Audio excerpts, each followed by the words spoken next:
o Pedro Rego, é transmontano, é de Bragança, a nossa cidade anfitriã, e desta vez então fizemos questão de incluí-lo também no programa do Smart Travel 2020, por todas estas razões que acabei de enunciar. O Pedro é fotógrafo profissional de vida selvagem e natureza, sediado em Portugal e em Bragança. A sua paixão pelo selvagem, pelos animais e pela natureza, somada ao amor pela fotografia, guiou-o para ser um fotógrafo de vida selvagem. Tentando contar histórias, transmitir sentimentos, aqui estão alguns trabalhos que já vimos neste Smart Travel 2020. O Pedro é fotógrafo que trabalha em todo o mundo para clientes, revistas e empresas que se interessam pela fotografia da vida selvagem. Ele também é autor do livro North Pole: The Final Meltdown. Tem uma grande experiência e versatilidade para trabalhar também como fotógrafo cultural, fotógrafo de viagens. Portanto, a página do Pedro pode ser encontrada em www.gowild.pt. É muito fácil nós, às vezes, recolhermos imagens que encontramos no digital e partilhá-las e observá-las e adorá-las, e convém termos sempre presente que por trás de cada fotografia está um trabalho intenso, uma dedicação, várias horas de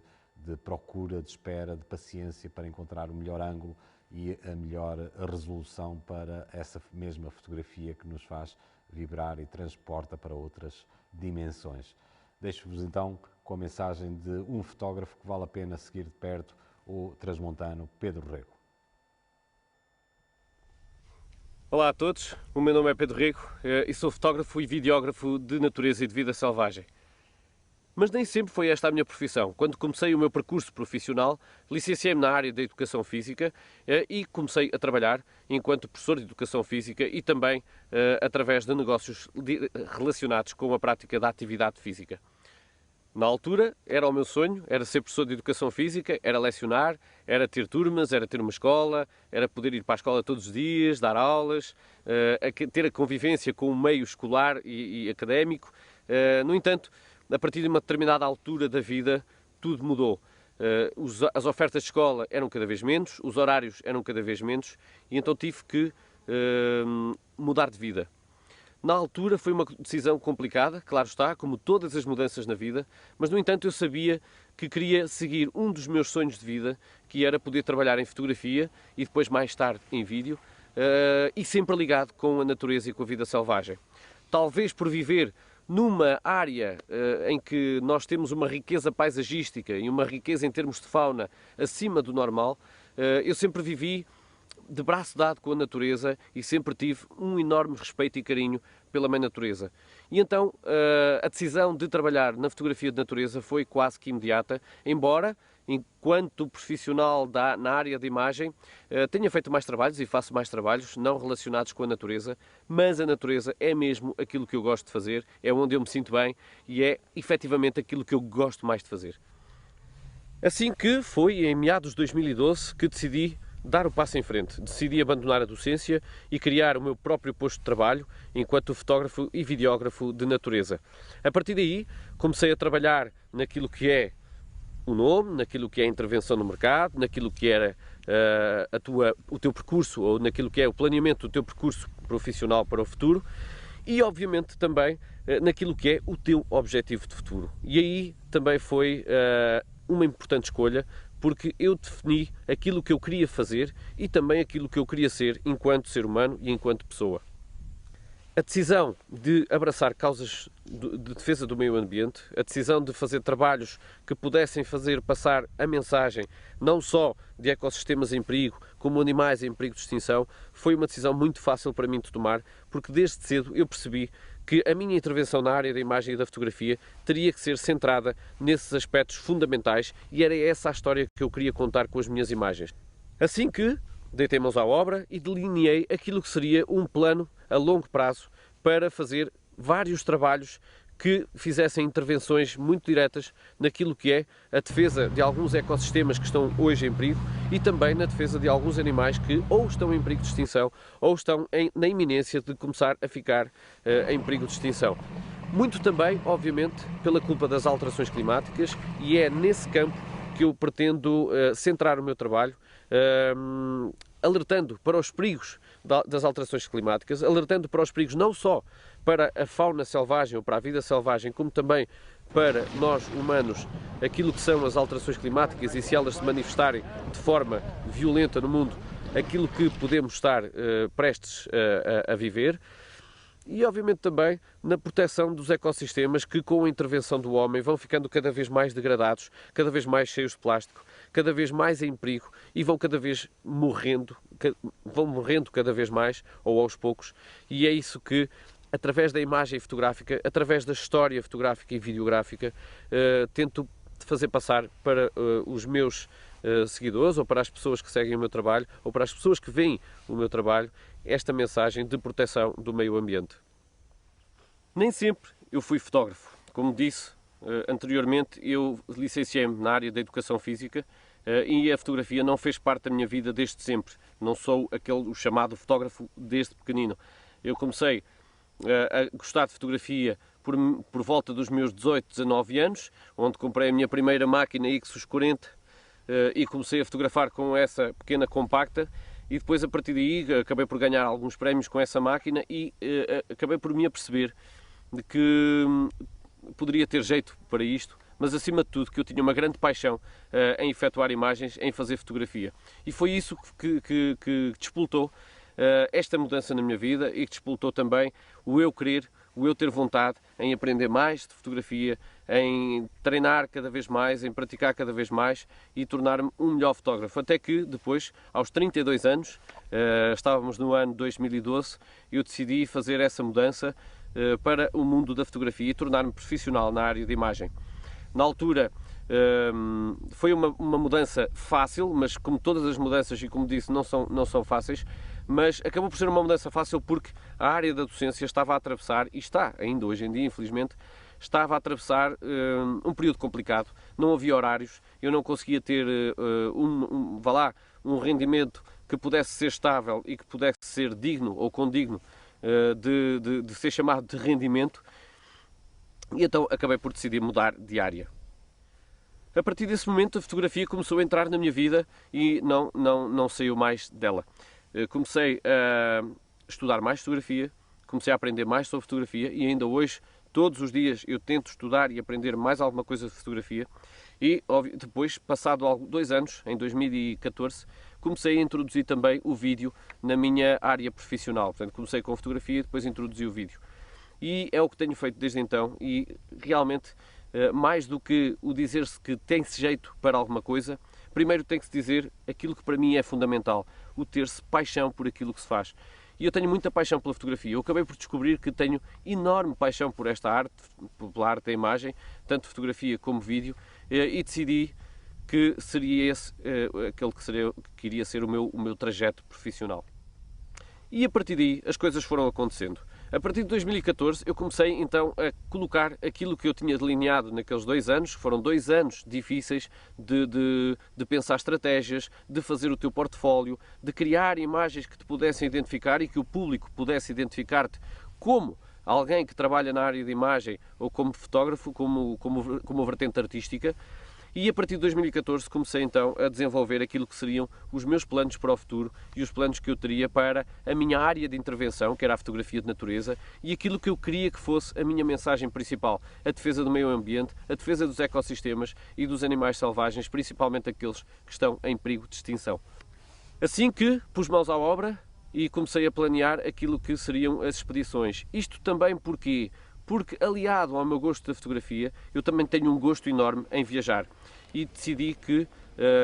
obviamente, há muito trabalho a fazer em Portugal e que isto é muito bem feito por vários fotógrafos de natureza, mas eu queria algo diferente. Eu não queria só trabalhar em Portugal, eu queria ir mais além e queria ir além fronteiras e fazer alguns trabalhos diferentes. Sair da minha zona de conforto e visitar alguns dos locais onde as alterações climáticas estavam e se estão a manifestar cada vez mais e são mais visíveis, e onde havia animais em perigo de extinção e daqueles chamados animais icónicos, como é o caso do urso polar. E assim foi. A minha primeira viagem, ou a minha primeira expedição, foi ao Polo Norte, onde fiz o trabalho que já está também plasmado em livro Polo Norte, o Gelo Final, e o documentário também com o mesmo nome. Nesta viagem que fiz, neste trabalho, eu tive a certeza absoluta que era este o meu caminho, que era o caminho certo que eu tinha escolhido para mim. Eu escolhi o Polo Norte por 3 razões fundamentais. Primeiro, por causa da situação do urso polar, obviamente, porque é um animal que está extremamente ameaçado e cada vez mais, não só por causa das alterações climáticas, como também pela pressão causada pelos humanos, a caça. Quis ir também ao Polo Norte porque era dos locais do mundo, eu digo era porque agora já se manifesta em mais locais do mundo, mas em 2015, naquela altura, era um dos locais da Terra onde as alterações climáticas se estavam a manifestar com maior preponderância, ou com maior visibilidade. E também porque era o meu sonho pessoal, era o meu sonho, todos nós temos um sonho de uma viagem, temos aqueles lugares que gostamos mesmo de visitar, ou que queríamos mesmo visitar, ou temos o sonho de visitar, e o meu lugar era o Polo Norte. Eu sempre quis ir ao Polo Norte, sempre gostei muito de áreas inóspitas, de áreas de gelo, e então o Polo Norte foi a minha escolha óbvia para começar este trajeto na área da intervenção social, através da imagem e através da divulgação de ecossistemas em perigo e de animais em perigo de extinção. Depois foi a vez de visitar a África, o continente africano, com toda a sua riqueza em termos de vida, um continente incrível, onde passamos, claro está, do frio do Polo Norte para o calor da savana, onde passamos também de uma zona do mundo onde existe pouca vida selvagem, ou pelo menos não existe em tanta quantidade, e passamos para uma zona onde a vida selvagem é extremamente abundante. Portanto, foi quase uma mudança do 8 para o 80, uma realidade completamente nova. E aqui o trabalho que tentei desenvolver foi também para demonstrar a beleza da savana, a beleza do território africano, a beleza daquelas paisagens, mas também, obviamente, contar algumas histórias das alterações que estão a viver naquele território os animais selvagens e as próprias pessoas, fruto então das alterações climáticas que têm desregulado bastante as chuvas, que naquela zona eram bastante previsíveis e eram bastante certas no tempo, e agora estão a ficar cada vez mais desfasadas e cada vez mais incertas, pondo em risco, claro está, os animais que dependem da chuva para sobreviver e o próprio homem. Depois da África, a Antártida. O regresso ao gelo, o regresso a um local inóspito, o regresso a outra ponta do mundo. Já tinha estado no norte, então tinha o objetivo de ir a sul e fazer um trabalho sobre a Antártida, sobre um dos continentes mais fantásticos que nós temos na Terra, e fazer um trabalho sobre os pinguins, os adoráveis pinguins, sobre as focas, as baleias, sobre todos aqueles icebergs que nós conseguimos ver na Antártida, e contar uma história sobre aquele local, não só uma história das alterações climáticas e daquilo que elas estão a fazer àquele lugar, como também histórias positivas, histórias de conservação, nomeadamente na intervenção das associações e na intervenção dos governos para a proteção dos pinguins e das baleias e das focas, e que sem esses programas de conservação, esses animais, muito provavelmente, ou alguns deles, já não estariam entre nós. Portanto, existem sempre histórias também positivas, e estas histórias positivas de conservação também têm que ser contadas, e as pessoas também têm que saber que não só existem coisas más, mas existem também coisas boas. Pelo meio, claro está, também trabalhos no nosso belíssimo Portugal, e embora eu goste muito de fazer estes projetos no estrangeiro, e que ainda faltam mais 3 projetos para terminar este mega projeto que eu delineei para 10 anos, e que o Covid agora atrasou um bocadinho, mas lá conseguiremos fazer quando a situação pandémica estiver muito melhor. Mas pelo meio também vários trabalhos que fui efetuando aqui em Portugal, principalmente no Norte, e onde destaco alguns trabalhos que eu gostei mesmo muito de fazer, como foi a Ecovia do Rabassal, em Valpaços, uma ecovia fantástica e que nós podemos visitar e fazer lá caminhadas e percursos pedestres incríveis.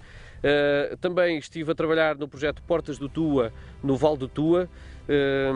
e que fez com que eu conseguisse conhecer e ficar a conhecer todos os 5 municípios que integram o Vale do Tua, portanto com vários trabalhos mais direcionados até para vídeo, que foram efetuados nesses municípios. E agora, ultimamente também, na Vila de Vila Flor, fazer um trabalho de vídeo sobre Vila Flor, sobre a parte do Tua de Vila Flor também e sobre os seus percursos pedestres na Serra do Faro e noutras zonas do concelho de Vila Flor, sempre ligados ao Tua, que também aconselho porque são absolutamente fantásticos. O nosso país é riquíssimo em termos de fauna, de flora, de locais para visitar, de beleza paisagística e, portanto, é fantástico trabalhar na natureza quando tens assim estes modelos à tua disposição e que tu podes usufruir deles a qualquer altura, a qualquer momento, e eles estão lá sempre para te dar um bocadinho dessa beleza, ou se não mesmo toda, sem cobrar nada em troca. Portanto, é absolutamente fantástico e acho que, como seres humanos, não só devemos preservar estes cantinhos, como o Nordeste Transmontano, onde eu vivo, que são absolutamente incríveis em termos de beleza paisagística, em termos de riqueza de fauna e de flora, mas também, obviamente, devemos preservá-los para a nossa própria saúde, para a nossa própria subsistência, porque nós sem a natureza não vivemos. E todos nós temos que, obviamente, ser mais smart enquanto seres humanos. Temos que começar a olhar para a subsistência de outra forma e que não podemos ser egoístas ao ponto de pensar que a nossa subsistência apenas depende de nós, não, nem da nossa evolução, não, depende também de um pequeno berlinde, como eu costumo dizer, um pequeno berlinde azul chamado Terra, chamado planeta Terra, e que sem todo este ecossistema global que nós temos na Terra, nós não conseguimos viver, não conseguimos respirar se não forem as árvores e as florestas, e não conseguiríamos viver se não fossem todos os outros ecossistemas. Portanto, todos temos que viver de mãos dadas e nós temos que nos tornar cada vez mais smarts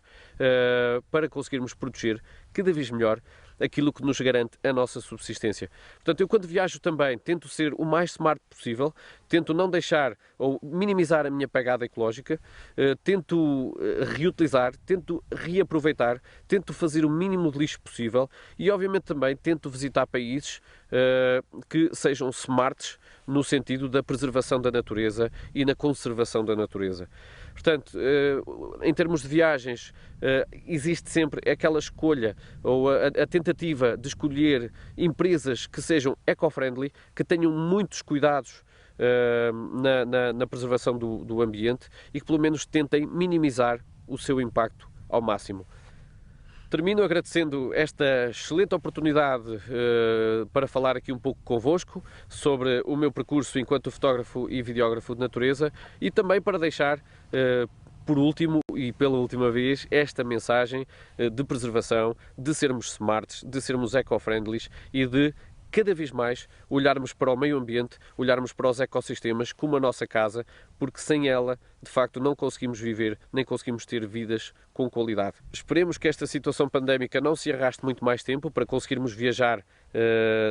mais rapidamente, para podermos visitar cidades smart, cidades eco-friendly e para podermos também visitar todo este Portugal natural que nós temos, desde o Trás-os-Montes até ao Algarve, mas obviamente, deixando aqui e puxando a brasa à minha sardinha, venham visitar Trás-os-Montes, venham visitar as serras, a Serra de Nogueira, onde me encontro agora, a Serra de Montesinho, que são lugares absolutamente fantásticos e onde nós podemos meditar, onde nós podemos passear, onde nós podemos observar fauna, flora, natureza, em todo o seu estado